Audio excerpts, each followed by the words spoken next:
I won't give up till I'm on top. Yo, no, I ain't the type to give up. If I do something, man, I do it till I get what I want. I turn a business out of nothing into something I love. I got a poker face, but honestly, I'm not one to bluff. I flip a switch, never miss, man, I always stay up. Don't let them see you, bitch, always have a plan to stay tough. This life ahead of you ain't easy, it was built to be rough. But that's what makes a personality, is tragedy, bruh. So keep your head on your shoulders. Now we ain't out here moving rocks, we out here moving boulders. Now we ain't getting posterized, we out here making posters. And we ain't got nothing to hide, we move forward like soldiers. What up, what up, what up? Welcome into Pregaming here on Sports Money. Looking forward to giving you guys the breakdown for this Tuesday night, December 30th, the eve of New Year's Eve, just 2 days away from 2026. I'm in a little bit of a reshuffle with some technology, so we're going to get through it here tonight. Hopefully you can hear me all right. I see the display. It just looks awful. But it's all right. We're going to get through it. We will figure it out together. Most important thing is you can hear me, hear the analysis. Let me make sure the microphone's doing what it should be doing as well. Looks like it is. Looks like we're okay there. What's going on? Hope everyone's doing well.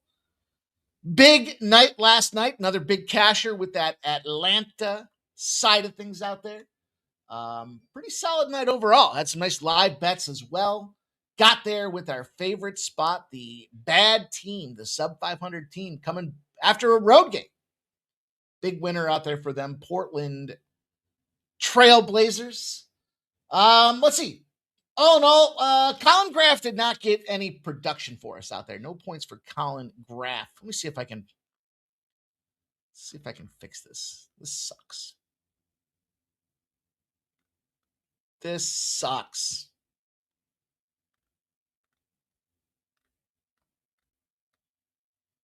Maybe that's better. Maybe that's a little better. I don't know. We'll fight through it together. But Colin Graff did not have any fight for us last night. No goals, no points, no nothing from that guy. And sadly, Nathan McKinnon does not get his 3.5 shots. That was juiced, and he blew it. You blew it. So those two big plus money spots did not cash for us, but the Sabres got there. That was a big Sabres win. Alex Leon, I was just praising him, talking about how well he was performing, and he gets himself hurt. He was playing phenomenal, though. I don't know if you guys watched much of that game, but guy was out there rolling around with no glove on, no blocker on the hand, still trying to save pucks, doing everything he could to help that Buffalo Sabres get their 9th win. It's only right that win number 10 is around the corner, and they're facing none other than the Dallas Stars. They won't have Brett Hull on that Dallas Stars team. If you know, you know. So, anyhow, that's pretty much the way. We lost the over 6.5 in the Columbus Blue Jackets game. That sucked. Bobby Moe, Robert Morris did not have any Moe. They were getting busted up. They were up. They were busted up. They were up. They were busted up. They lost by 2. They did not get the cover, nor did Oakland against Wright State. So I was actually thinking about that this morning as I was looking at some of these numbers. Not sure I like the Horizon League. I feel like a couple of years ago I was firing in the Horizon League. I think it goes back to when Youngstown State was like beating everybody up. But I just don't feel like I've got it in the Horizon League. So we'll have to figure that out. We'll have to see how that advances and progresses out there for us. We did cash the under 136.5 in that Middle Tennessee Houston game. Is that not just one of the best spots in sports? It just continues to keep, especially if they came off a game where it just went over. Oh my gosh, overcorrection and then some. The Milwaukee Bucks, shout out to Giannis and company. I course corrected my opinion on that leader and leadership of that program. And that was an easy win against the Charlotte Hornets. Hard to quantify that. Not so much trends as much as it is just recognizing who's leading the squad. The Indianapolis Pacers come through and get the victory for us. Man, they almost won outright. I mean, I know they lost by 7, but that game was tight the entire way, and 14.5 was a no-sweat bet for us. That trend moves to 15 straight wins. And we cashed again on that Atlanta Falcons. Said it. Wouldn't be surprised if they won outright, and win outright they did. I wish I played it. Well, at least I played for more than a sprinkle. That would have been nice. But it's okay. That's the way the day shakes out. Now we've started off today. We're motoring. We're moving. Gave out several plays. Now we cashed 2 spots in that first college bowl game. Did jump in. Now it was sweaty at the end. Didn't need to be sweaty. Certainly didn't need to be a 9-point victory for La Tech. What a fourth quarter with 17 points for them boys. But we cashed the first half under, added that play last minute, and then we cashed the 10.5 on the Coastal Carolina side of things. So that was nice. We're working on this over in Tennessee and Illinois right now. It's 7-7 at the end of the first quarter. Always makes me nervous when you got a 61. Now, this thing moved to like 63.5 at kickoff. So we got the best of the number, even though it's moved a couple of points even since the opening. We'll see if they can come through for us. We'll see what that looks like. It's a tall order. I'll tell you this. It's live bet time. Get your live bet clickers out there because I took the Tennessee Volunteers. I'm volunteering you. Get on this Tennessee side of things here. I took the money line. I got a 148 before the official kickoff, and it's still flirting around that minus 150. So if you're so inclined in getting some additional action, now the total on this game is down to 60.5. That obviously concerns me a little bit. I thought that 61 just felt like a big number, but I want to kind of take that first half. Let me see what the first half under looks like. I don't want to bad juju our situation here, but it's 28.5.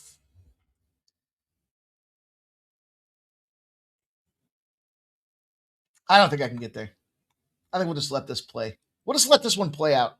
But we did have a nice little afternoon run there. We also cashed the EuroLeague play. Put out that EuroLeague basketball for everybody to get involved with. And cash it we did. As a matter of fact, we had a plus 1.5 by the time it kicked off or tipped off. It went to minus 1.5.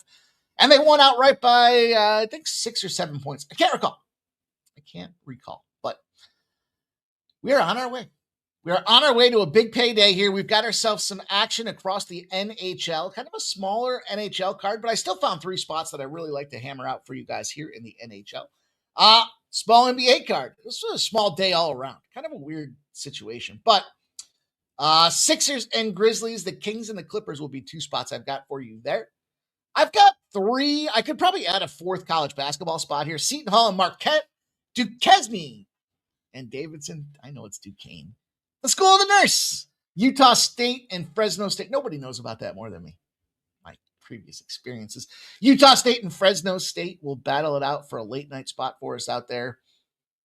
And then we'll talk about this final bowl game of the evening with a big 17-0 trend to put the bow on the show. 17-0. Staring us down on this USC side of things here. We can't wait to talk about it. Can't wait to share it with you guys. But we're going to move quickly because I got a bunch of shit I got to do here. And I always say that, and then we always end up getting a race to 7 o'clock. But tonight I mean it. So dial in, strap it on. Let's get it going. Get yourselves ready. Get that bankroll ready to bust it up here. And let's see if we can't make these bookies pay the price tonight. As always, before we start, most important thing you guys can do to help us with this community that we are building every single day is to smash that thumbs up button. Give us a like if you haven't done so already. Make sure when you come in here, that should be ground rule number 1.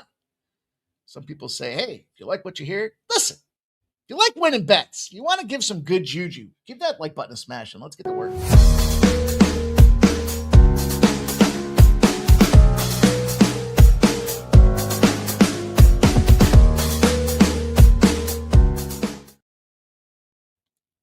Also, my internet. My Wi-Fi stopped working, so I am tethered to my phone today. Just a whole situation when it comes to this technology. It seems like it's getting worse, not better. Maybe that's just my recency bias. I'm not sure, but it doesn't seem like it's moving in the right direction.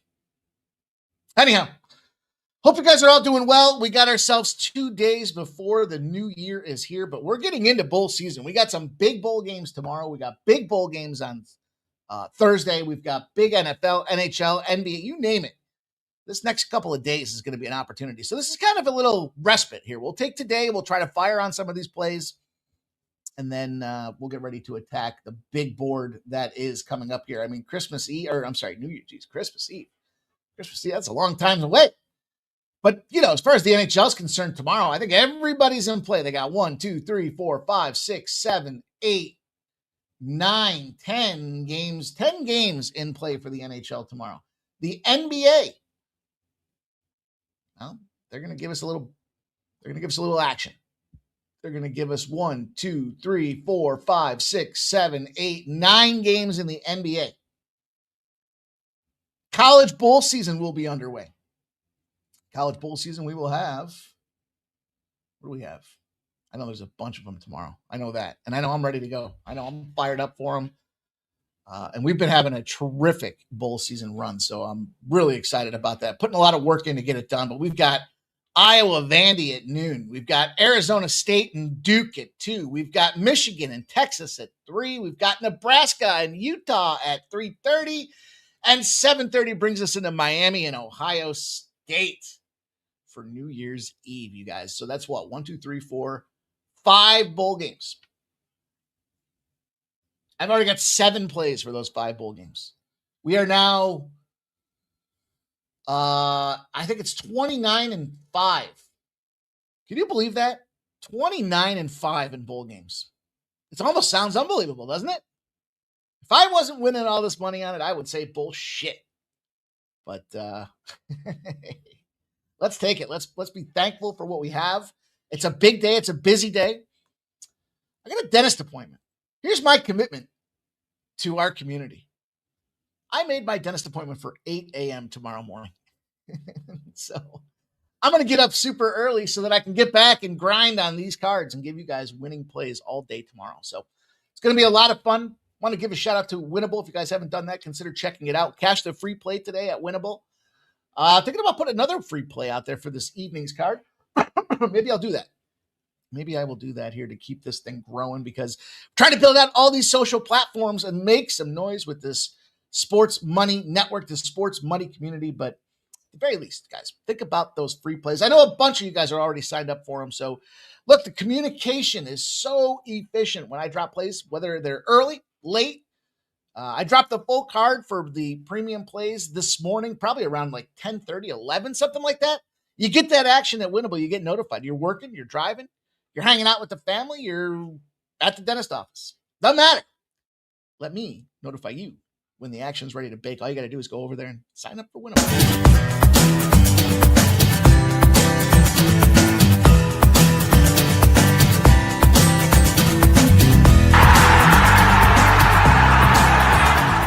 Hey, it's Mikey Money here, letting you know the Sports Money team is live on Winnable. Come check out our best bets. For a low monthly cost, you get the very best bets delivered instantly to your phone by text the moment they're locked in. No delays, no missed lines, just the smartest plays at the best odds. We do the work, you get the plays, and they're sent right to your phone right when we drop them. Don't wait, don't guess, don't miss the line. Join the winning team today and start cashing tickets with Winnable. And I appreciate everybody joining us here. I know we're getting to it, so let's fire away on these picks. Shout out to Kelly V in the house. She can hear me. Appreciate that, KV. Nicholas Handy David's here. Peter Gracia. Appreciate you guys, man. OGs, loyal ones. Bobby Mack. Blake's here. And First on Race Days as well. Appreciate all you guys checking in there. First on Race Days, repping us over on the Twitch side of things. Appreciate that, man. Appreciate all you guys being here. I don't want to waste anybody's time here. It is holiday season still. So let's get to these games. Let's talk about this action. And let's find a way to get paid today. Feels like a great day for a paid day. Let's talk about some of these NHL spots. I really like several of these NHL. Frankly, it always makes me nervous when I like the entire NHL card. And it's a small card. But because it's a small card, I felt like it gave me the opportunity to do my due diligence. That's what we're going to do here, because Sammy Montembeault comes back for the Montreal Canadiens. Florida Panthers have decided that they're going to go to Tarasov on that side of the ice here. And the thing about Montembeault is really his season, it's kind of been up and down. Now, the thing is, Montreal found themselves in more of an up situation as he got hurt. So when you look at his numbers, they're not the greatest. 3.65 goals against average is bag of shit status, 85.7% save percentage. But, you know, this team playing a little better. Maybe dealing with some injuries and some fatigue, but, you know, Montebal's down right now. This guy's a north of a 90% save guy, but struggling through it right now with that bad start to the season. So he's done his conditioning assignment. He should be back. Now, in all fairness, the difference between a guy like Sammy Montembeault and Carter Hart, Jesus, pulled in the second period? 5 goals on like 8 shots or something. That Vegas game was a train wreck. This is a little different. This guy's been playing. You got to remember, Carter Hart's been out for a couple of seasons now, whereas Montembeault just been out for a couple of weeks. On the other side of things with Danny Tarasov, he'll start for the first time in 10 days. He got busted up his last start out there. 5 goals on 31 shots. The speed of the game for this guy seems to be the challenge. Now, Bobrovsky's their starter, so what are they telling you about this thing? Well, kind of telling you they don't really care, or they just don't respect this Montreal Canadiens squad here. And the Canadiens, you know, they're 3-0-2. You're going to get a battle from the Canadiens. Those 2 overtime losses are losses nonetheless, but they're giving us an opportunity to take a shot with a plus money price tag. And I realized I forgot to put the fucking tags in again. Damn it. Plus 108 is the number I've got for the Montreal Canadiens. And I thought, really, 'tis the season for gifts here, because we got a Florida Panthers team. Again, I talked about fatigue, but the best one we've got, I think, the most, I don't know about the best one, but the sound play, the sound opportunity here. When you're sitting away, you know, we talked about this before. Where's one of the toughest places to play? Well, streaky opportunities. But when you're in a situation like the Montreal Canadiens, right? You look at their schedule and you put them in a dog roll against a division. They're already dialed into travel. So you've got, this is the 4th game on the road. Now it's partial. It's kind of split up. They had 2 games on the road. It was back-to-back Pittsburgh. They shut Pittsburgh out 4-0. Then they go to Pittsburgh. What happens after you shut a team out? You typically lose to that team, especially if it's immediate bounce-back revenge. So that was an easy Pittsburgh Penguin. Not easy. It was 4-3 in a shootout. But nonetheless, they got their game off. The last game of the season's the last game of the stretch before the holiday break there, the Christmas break, was against Boston. And they busted Boston up 6-2. Now, they take their Christmas break. They're 3-1 going into the break. They go back on the road 2 days ago at Tampa. So they started their southern journey. They're already down in Florida. You got a team that's been on the road for 3 straight times. If you're a dog in a divisional game on the road, you're 13-4. You've won 6 straight opportunities out there. That'd be these Florida Panthers. I'm sorry, these Montreal Canadiens. And as you look at the Florida Panthers side of things, they're literally struggling to battle with consistency. Win one, lose one. Win one, lose one. Win one, lose one. I think it's a good opportunity for us to take a Canadiens team that, by the way, are 10-3-5 on the road. So that road loss was only number 3 of the season, and it fits that model and mold perfectly for us to take the Montreal Canadiens. L'Habitants, as they say. Okay. Plant base is another day, another few dollars. Let's go Coastal Carolina. Man, I thought they were going to win outright. I really did. Let's go into the New Jersey Devils, Toronto, and then that 4th quarter, I turned it off to start getting ready for the show, and I fucking looked back. I was like, man, good thing I didn't have to stretch that. Good thing I didn't have to stress that one. If I was watching that on TV, I would have been Petey Panic. But I'm not going to panic about this next game, because we've got the New Jersey Devils. We've got the Toronto Maple Leafs. We've got ourselves an interesting battle right now. I really like this matchup for a couple of reasons. One, really like the New Jersey Devils. Toronto's battered and tattered. They continue to deal with injuries. That Jacob Markstrom starts for the New Jersey Devils. All right. 3.32 goals against average. Dealing with an 88.3% save percentage. Joseph Wall, he is the guy when it comes to the Toronto Maple Leaf side of things right now. 7-4-1 record, 2.73 goals against average. The thing I'm looking at with this New Jersey Devils team here is they've dealt with 3 straight losses. and a lot of lower scoring games. We talked about these guys the other day. Now, that Capitals game was 4-3. If you take that Capitals game out of the equation, 1, 2, 3, 4, 5 straight games of 2 or fewer goals for this New Jersey Devils squad. So you got to take a look at that. You got to take that into account. Then you got to look at this Toronto Maple Leaf side of things here. And, you know, when you run down kind of their run of games, their recent gamut, their recent smash job, they're 2-3. They just traveled off of a spot against Detroit, 3-2 overtime loss. But they are going to their guy in Wall. So I don't know if they just play better in front of this guy or not, but, you know, he didn't have his best performance his last game out there either. He allowed 5 goals on 31 shots. So I think this Toronto team is vulnerable and beatable right now. Now, at some point, I do suspect the pendulum shifts back, and Toronto's going to be a team that goes on one of them 8, 9, 10 Buffalo Sabre-style win streaks. I do. I don't think it's right now. I think it'll be after the new year, after things kind of settle down and they start getting closer to that trade deadline, because they play great at home. They're 12-5-5, but they're just 17-15-6 on the season. So when they go on the road, they struggle. They showed that obviously in current form against that Detroit team. They lost the last 3, as a matter of fact. Dallas 5-1, Nashville 5-3. But I had to look at the total in this game, and I got to take the under. 2 things I was looking at. I like the under 6. I think that's a great number. I think it's a fair number. We get ourselves a reasonable price tag. And I'm going to double dip this game because I am taking the New Jersey Devils, and for a couple of reasons. You know, the under 6, I got at -115. So I like that price. I think that gives us the opportunity if it is a 4-2 situation out there. But the biggest one we've got is the well-rested visiting small favorites. 333 and 199. And a huge sample. It's the rest that perseveres, especially in the favorite role. Now, insult to injury. If you're the favorite and you're on a 3-game losing streak, you're a favorite for a reason. And those teams are 124 and 63. That's that magical 65% clip we're looking for. And that's good enough for me to buy in. Now you could take them both. You could take them both. You could go Devils and under 6. I chose to separate them.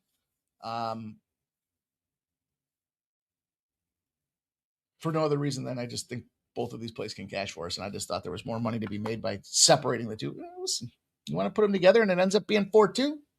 Good for you.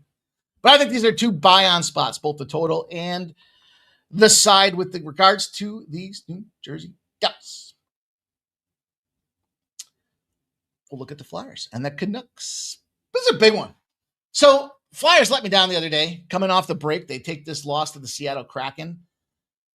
Turns out the Flyers have the shittiest power play in the league. Not literally, more figuratively, but it is bottom 5 power play efficiencies. You can't win games if you can't capitalize with special teams. That's just a fact.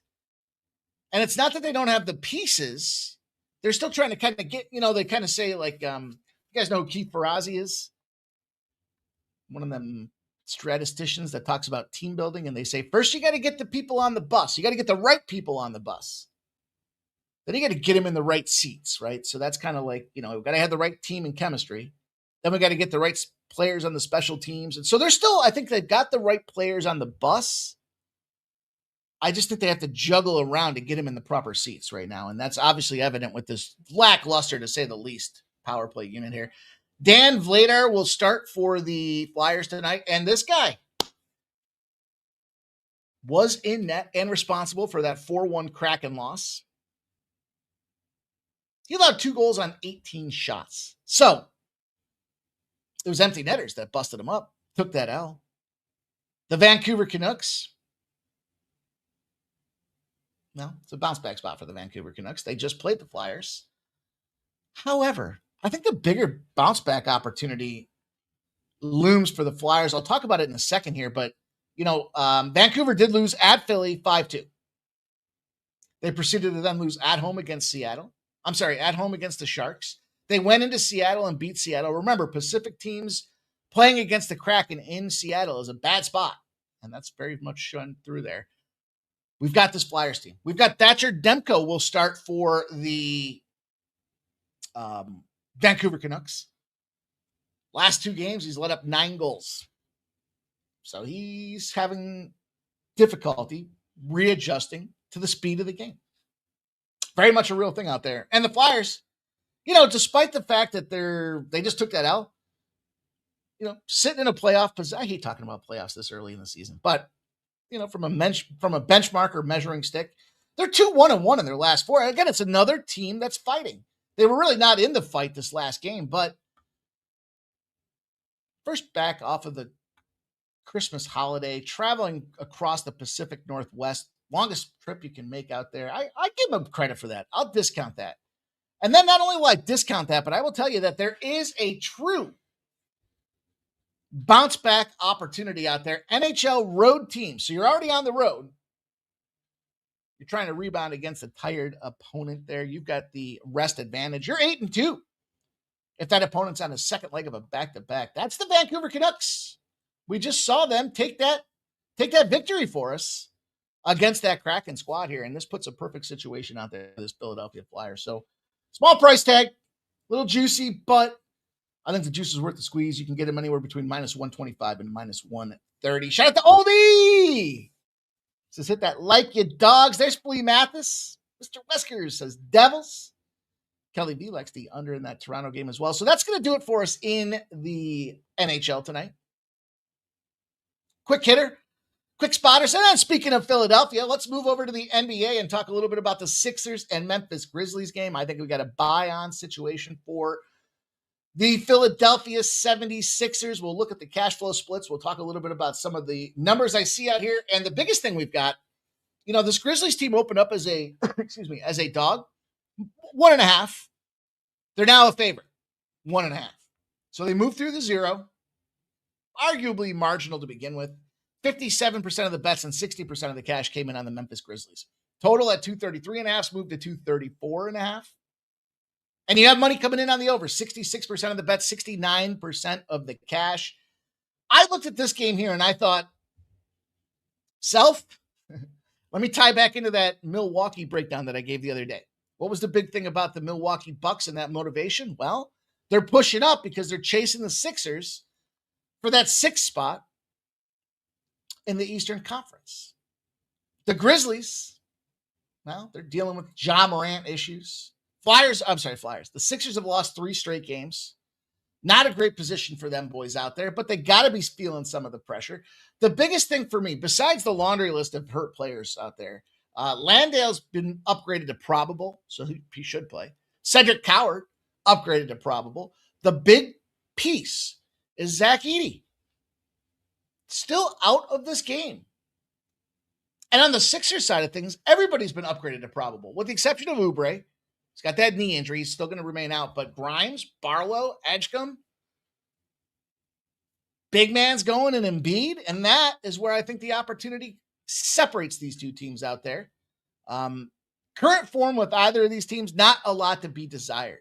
But we're talking about the Sixers winning this game outright against a team that really relies on Zach Edey and Tyrese Maxey. Let's not forget, Nick Nurse as a coach has been able to bring in a deeper bench, a longer trough, and it should be enough for this Sixers team to come out there and beat these boys. I think this is a motivational spot for the Sixers team. After taking 3 straight L's, the Christmas break in between there, they want to go fire back and get themselves ready to go. And I think Memphis be them victims out there.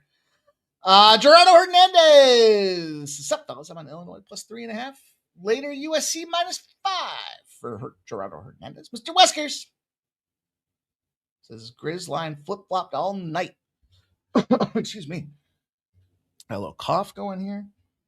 All sorts of things happen in this holiday season. Sacramento Kings, the LA Clippers. I have a small card. Gosh, I'll tell you. I really like the Celtics tonight. If you're looking for an extra basketball game, I really like this. It's a revenge bounce back opportunity for the Celtics against that Jazz team. 8.5 points. It's a pretty flippy game. And you got a big 12-0 trend for the Celtics moving in their direction as well. But I just didn't pull the trigger on it. I'm more invested in the NHL and college basketball tonight with college football, of course. But the Kings and the Clippers game, got some money with them Clips the other day. Road team situation. Bag of shit team. But now we've got 2 bag of shit teams here. 8-24 Sacramento Kings. 10-21 LA Clippers. This line opened at 10. It's moved down to 9.5. 62% of the bets, 65% of the cash have moved down a half a point. It's a reverse line movement situation. Now this total at 223.5 has moved to 219.5. That's 4 points. You have 81% of the bets, 82% of the cash on the over, and it's come down. So there's some red flags. I just can't know if I don't trust either of these teams enough to want to get involved in a 10-point game.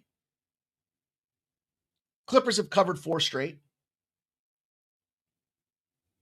Kings, well, win one, lose one, win one, lose one, win one, lose one. Inconsistent performance. So 10 points scares the shit out of me in that 2 situation here, where it feels like you're buying the Clippers at a high, and that's not where we want to be when it comes to the LA Clippers. It's just a year ago, they were all over the shit list for half the season. But upon further review, who do I like with this team? Well, Kawhi Leonard.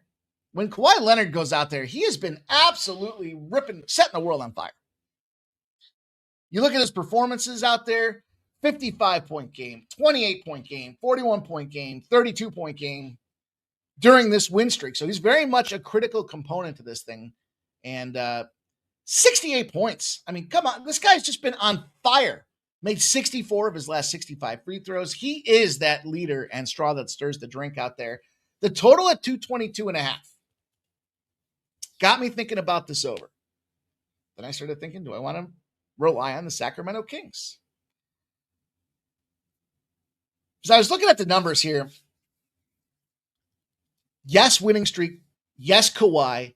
Yes, they've scored over 117.5 points in 2 of their last 3 games. That felt like a team total spot for me. We should see plenty of minutes for Kawhi. We should see him continue to lead the squad. And we see ourselves sitting on a team total for this LA Clipper side of things that right now is poking at 114.5. I just told you they're getting 116.5 to 117.5 in consistent consecutive games with the lineup assembled out there right now. They've got experience behind them. There's no reason that there should be player restrictions going on out there. And we don't need to count on the Sacramento Kings doing anything but just going out there playing lackluster defense. So I like this team total. I'm going to fire off on that. Nasty Nate says the Celtics are going to smash. Matty Ice.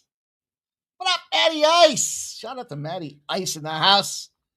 Happy holidays, my dude. I hope you're doing well. Season's greetings to you and the familia. Move over to some college hoops. We'll wrap it up with this college football bowl game, the spot you need to hear before you go put your action down. 17 straight in this USC game against TCU. Seton Hall and Marquette, though, in the meantime, will get us going on the college hardwood side of things here. Pretty good start, I think, so far today on the college hardwood.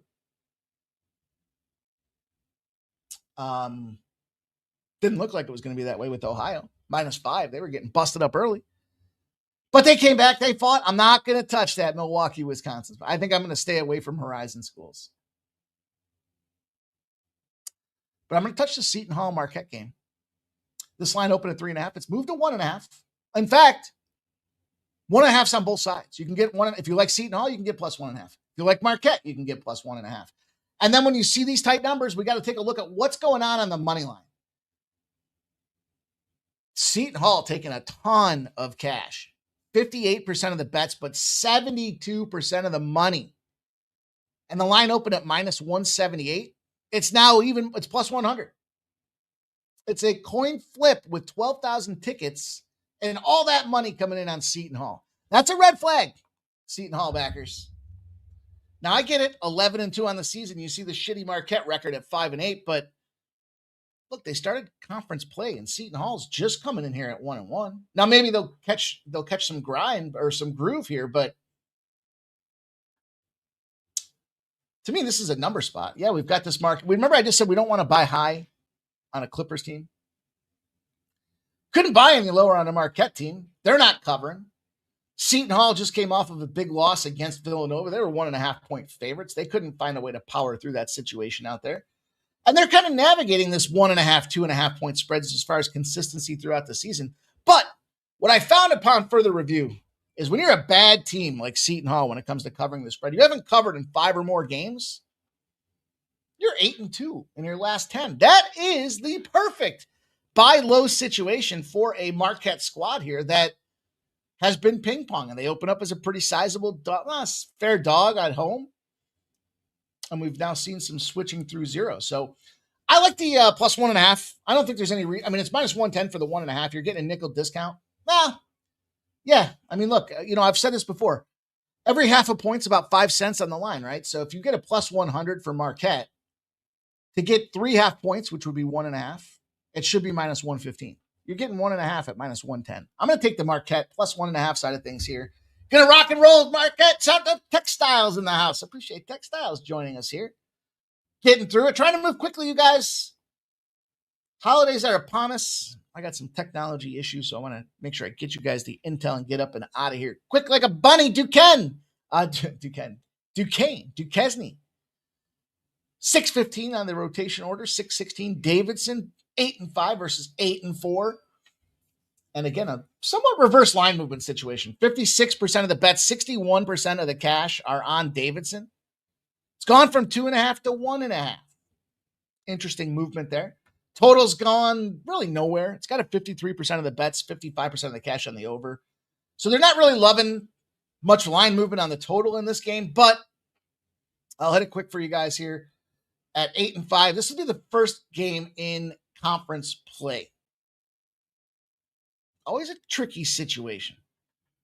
But if we can get some intersecting zeros, it can hopefully help us disseminate the opportunity a little bit tighter here. And it's all about fading Davidson.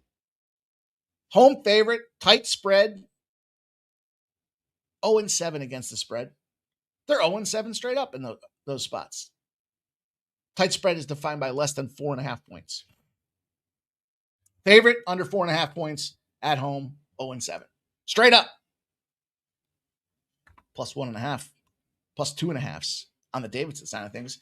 Also, when you put them between the threes, you know how much I like those between the three spots? They're 0-12 at home between the threes. When you're not sure if they're going to be a winner or a loser, but they're not expecting a blowout, they are losing. They're losing by 6 points a game. Suggesting potentially Duquesne could put a 10-point jumper in there. They're 10-0, Duquesne. Conference dog. Team that shot more than 42.5% the last time they met, and a total over 130.5. Those dynamics, those metrics, those measurements all tell me that this is a Duquesne spot here this evening. I will take them, and I will see what our A10 bidding action looks like here. But Duquesne on the road, kicking off conference play. Kind of a sleepy spot. If you're Davidson, kids aren't really there from a finals perspective or a Christmas break perspective. Like, this is an opportune situation to see Duquesne punch him in the mouth and sneak off an early conference win. 10 acres is minus 122 on DK for Marquette. Fire. Is that money line? Or is that the minus 1.5 or plus 1.5? I think they win the game outright, but I like the 1.5 in my back pocket. Personally. So there we go. Let's go. I got 2 games left. We'll get this thing moving. I told you we're going to keep a brisk pace tonight. We're going to move all the way out to the West Coast for a Utah State. 10-1 Utah State. Laying a bunch of points out there against this Fresno State. The Pups. The Bulldogs.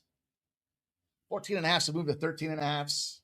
82% of the bets, 79% of the cash have come in on Fresno State.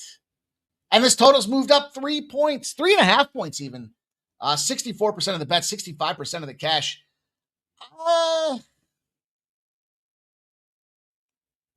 tell you this. Home court opportunity does exist for Fresno State. I've talked to you guys about some of these courts. There's a select, finite number of stadiums that play to the favorite of the home team, and Fresno State falls into one of them. You got the Barclays Center, Jersey Mike's Arena, UPMC, Madison Square Garden. When you're playing at these stadiums, the home crowd fills them up. The home court advantage shines through. Even though this team's 6-6 and you're getting a ton of points, I'm not saying that they go out there and win this game outright. But also in a stadium, the benefit you have, different sightlines. You're not playing in a tight little 5,000 person college gym, collegiate gym. Playing in a grandiose environment where you're not used to those shot lines, the backdrops, all them stands that you're looking all the way up to see the triple nosebleed section. So you got a situation where this game could certainly see a difficulty with achieving points. But when you put Fresno State as the home dog, they've won 8 straight times. Continue to underestimate this team. And that's why I think this line's moved from 14.5 to 13.5. And so I took it. I like to take the points, take the 13.5. I don't think they win this game outright. It's not a wrong team favorite situation. It's just one of those spots where it's like, are they going to go out there and get thumped by 20 points? That I can't get down with. I think this is a perfect opportunity, though, with this Fresno State situation, knowing that if you underestimate these guys as a dog, they will continue to meet and exceed your expectations, having won 8 straight times. Let's talk about this 17-0 trend as it relates to this college bowl game. Also, we're at the intersection of a 17-0 trend coupled with sharp, respected betting behavior. Right here. Number 16, the USC Trojans, 9-3 on the season, taking on Texas Christian, the Horned Frogs, 8-4. Plus 6.5 have moved to 4.5. Out there on the TCU side of things here, 61% of the bets, only 47% of the cash on the USC side. There you go. That's that differential.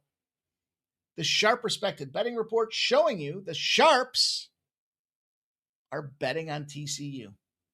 Total's gone from 58.5 to 56.5. 74% of the bets, 65% of the cash are on the under. And Remost. I'm in a technology change. So the other graphic looked like shit. And then I see the pimp slap sign. Everything's all fucked up. Everything's all messed up over here. But that doesn't mean we can't make some money. USC comes into this one and, first and foremost, you got to recognize this game's at the Alamo Dome. So that does give a little bit more of that home cooking for TCU. TCU had a big finish to the season. Gutted it out with Houston on the road, 17-14, after getting their barn doors blown off by BYU. But we saw what BYU did in that bowl game. That ain't such a bad loss. They gutted it out against Iowa State. And they thumped Cincinnati, 45-23 to close the season off. USC, tough loss to Oregon. They've been handing everybody else their lunch. But Big Ten sucks this year. And I say that tongue-in-cheek because we've got Ohio State and Indiana representing in the college football playoffs. But the sheer fact that Indiana's in the college football playoffs tells you exactly how bad the Big Ten is this year. We saw changes in coaches, the whole change of lifestyle for that Michigan coach. Ryan Day keeps doing Ryan Day things. Penn State lost its coach and James Franklin. So I'm going to tell you, I think the Big Ten is a little soft.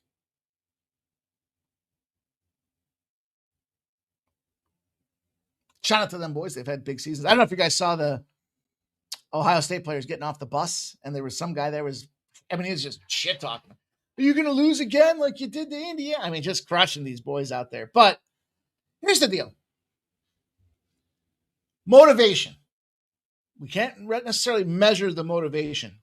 We don't know which teams are playing for what and the other thing and then some. But we got the home field advantage, despite it being a neutral field. Late season, non-con, the shittier team comes to play. As long as the total's over a 46. As long as they're expecting it, as long as it's not going to be a gutted out defensive battle, which could still very well be, but this number qualifies at 56.5. That is 17 straight wins. It's an opportunity, not a letdown, for the team that's 8-4 taking on the team that's 9-3. TCU should come into this game and say, not in our house, not up in here. I got to 6 earlier. I'm good with 4.5. Sharp Respected Betting information came in, pushed that number down on the Texas Christian side of things.